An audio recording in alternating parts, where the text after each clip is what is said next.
যে রাজা মহারাজাদের কালচার দেখে আমরা অভ্যস্ত, কিন্তু সেখানে আমরা না, শুভেন্দু অধিকারী ঠিক অন্য চিত্র আমরা দেখতে পাচ্ছি। সেই জননেতা বলতে এখন এই মুহূর্তে দাঁড়িয়ে যদি আপনারা বলেন, শুধু মুখ্যমন্ত্রী কেন বলবো, জননেতা শুভেন্দু অধিকারী। আপনারাও নিশ্চয়ই দেখেছেন সেই কালীঘাটের কালচার, সেটা কিন্তু চেঞ্জ হয়ে গেছে। কারণ আমরা একটা মুখ্যমন্ত্রী শুধু পাইনি, আমরা একটা মাটির নেতাকে মুখ্যমন্ত্রী হিসেবে পেয়েছি, যিনি গ্রাম থেকে উঠে এসছেন। নমস্কার দর্শক, আমি রুজিনা রয়েছি আপনাদের সঙ্গে। আপনারা প্রত্যেকেই জানেন যে শুভেন্দু অধিকারী মুখ্যমন্ত্রী হিসেবে কালই শপথ নিয়েছেন। কার্যত দেখা যাচ্ছে এই মুহূর্তে দাঁড়িয়ে শুভেন্দু অধিকারী শপথ নেওয়ার পরই তার কাঁথির শান্তিকুঞ্জে ভিড়, সাধারণ মানুষের ভিড়, কারণ সাধারণ মানুষ তাকে একবার ছুঁয়ে দেখতে চায়। আর আমরাও লক্ষ্য করছিলাম শুভেন্দু অধিকারী কি সেই মমতা বন্দ্যোপাধ্যায়ের মতো ব্যারিকেড দিয়ে রাখবে? সেই মমতা বন্দ্যোপাধ্যায় যে যে কাজগুলো করতেন সেই কাজগুলো কি শুভেন্দু অধিকারী করবেন? আমাদেরও খুব জানার আগ্রহ ছিল, কিন্তু দেখলাম না, পুরো অঙ্ক পাল্টে গেল কেমন যেন। কারণ শুভেন্দু অধিকারী শান্তিকুঞ্জ থেকে বেরিয়ে যে মানুষগুলো তার সঙ্গে দেখা করার জন্য ফুলের তোড়া নিয়ে কার্যত অপেক্ষা করছিলেন, তাদেরকে শুধু হাত মেলালেন না, ফুলের তোড়া নিলেন তা না, সেফটি সিকিউরিটি মুখ্যমন্ত্রী হিসেবে যেগুলো পাওয়া উচিত শুভেন্দু অধিকারীকে সেগুলোকে সরিয়ে রেখে তাদের কাছে এগিয়ে গেলেন, তাদেরকে বুকে টেনে নিলেন, তাদের সঙ্গে কথা বলছেন।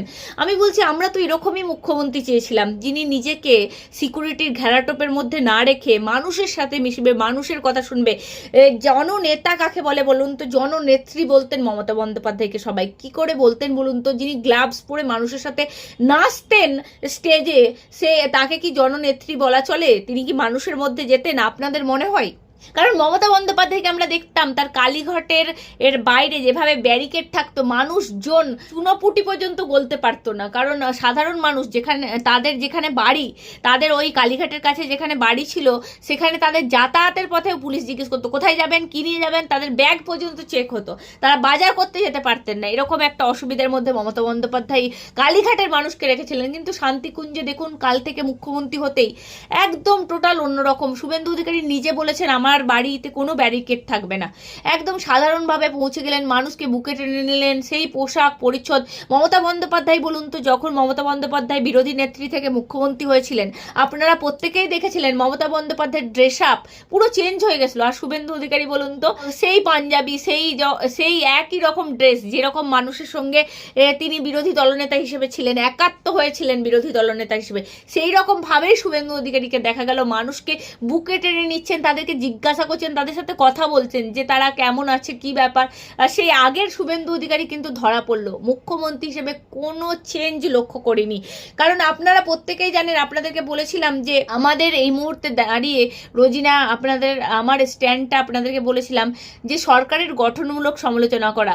কিন্তু একটা জিনিস, যে সরকারের 15 বছর ধরে আমরা সমালোচনা করেছি, সেই সরকার আমাদের সমালোচনায় শুধরায়নি। তার ফল কি হয়েছে, পরিবর্তন আপনারা দেখে নিয়েছেন।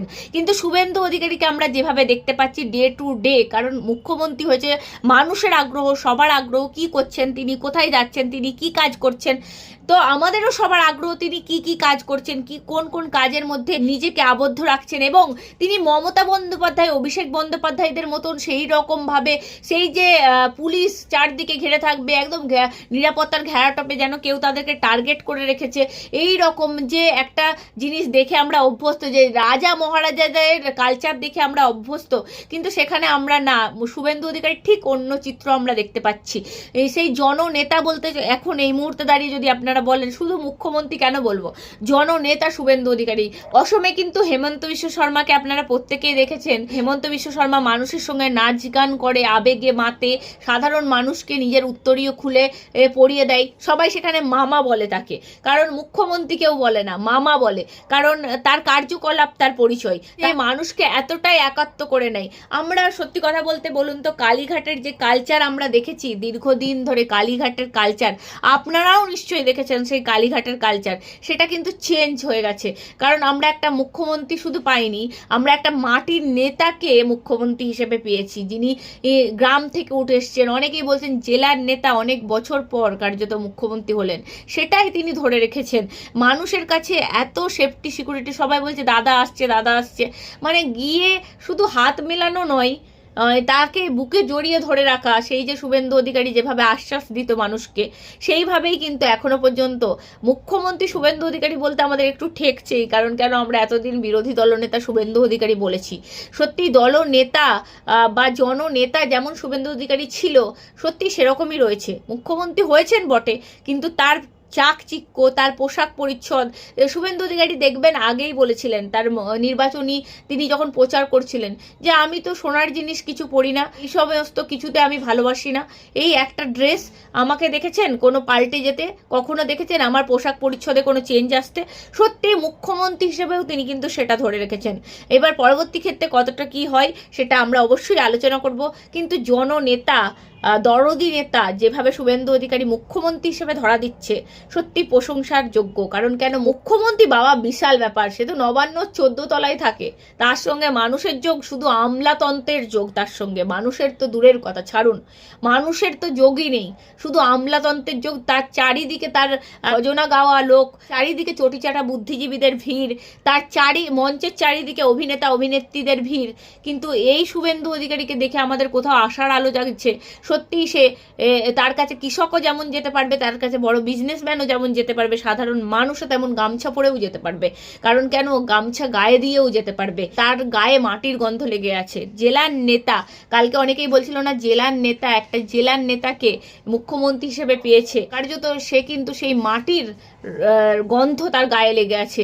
ফিরহাদ হাকিম বলেছিলেন না একবার যে শুভেন্দু অধিকারী আবার কি, আপনারা কি বড় করে দেখেন, একটা জেলার নেতা মাত্র আমার কাছে। সেই শুভেন্দু অধিকারী আজকের মুখ্যমন্ত্রী ফিরহাদ হাকিম দম্ভ করে নিজেকে মেয়র হিসেবে একবারে যেভাবে মানুষের ধরাছোঁয়ার বাইরে থাকেন, তার থেকে দেখছেন তো একটা মুখ্যমন্ত্রীকে দেখে একটু যদি কিছু শেখেন, তাহলে আপনারা যে ভুলটা করেছেন 15 বছর ধরে মানুষের ঘেরাটোপের বাইরে গিয়ে মানুষ কি চাই বুঝতে পারেননি, মানুষ ইভিএমে বুঝিয়ে দিয়েছে মানুষ কি চাই, নীরবে সহ্য করেছিল, সেই আজকে কিন্তু সেটাই প্রমাণিত হলো। কি বলবেন দর্শক, অবশ্যই কমেন্ট বক্সে কমেন্ট করবেন। কারণ কেন বলুন তো, আমরা মুখ্যমন্ত্রীকে অবজার্ভ করব, এখন মুখ্যমন্ত্রীকে দেখবো আর মেলাবো।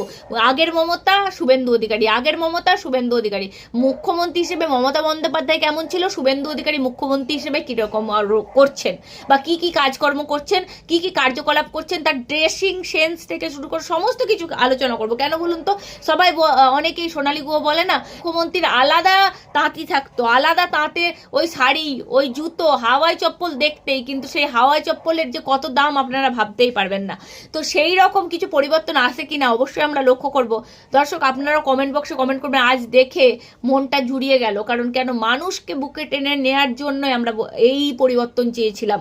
সত্যিই এই মুখ্যমন্ত্রী মানুষকে বুকে টেনে নিচ্ছে, এটা দেখেই ভালো লাগছে। কারণ মানুষ গিয়ে তো একটা কিছু বলতে পারবে, তার কথা, তার মনের কথা তো কিছু বলতে পারবে, এটাই তো আমাদের মুখ্যমন্ত্রী, এটাই তো মুখ্যমন্ত্রী হওয়া উচিত। কি বলবেন দর্শক, অবশ্যই কমেন্ট বক্সে কমেন্ট করবেন। নজর রাখবেন বঙ্গ টিভি।